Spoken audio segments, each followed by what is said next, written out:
الذكاء الاصطناعي قوي لكن مش خالي من المشاكل. النهاردة هنستعرض 50 عيوب مهمة، وفي آخر الفيديو هتلاقي روابط منتجات رقمية وأدوات عملية تساعدك تتعامل مع المشكلة.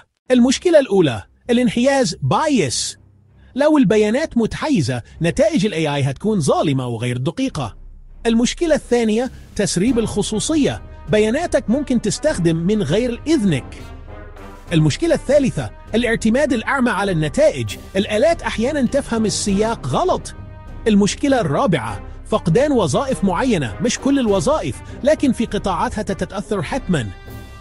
المشكلة الخامسة، الاستغلال في الأسلحة أو المعلومات المضللة ديب فيكس، ودي ممكن تسبب أضرار كبيرة. طيب نعمل إيه دلوقتي؟ الحلول مش صعبة، تعليم قوي، أدوات لفحص الانحياز وحماية الخصوصية. لو عايز أدوات جاهزة تساعدك، قوالب فحص بيانات، دورات سريعة وأدوات خصوصية، حط لك كل الروابط في وصف الفيديو وعلى موقعي الرقمي. ادخل على الوصف أو اضغط التعليق المثبت عشان تلاقي.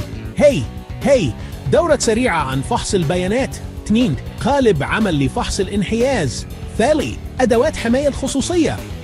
لو عايز أبعتها لك جاهز ومفصل حسب شغلك، اكتب أبعت لي في التعليقات وسأرسل لك خصم خاص عبر الرابط.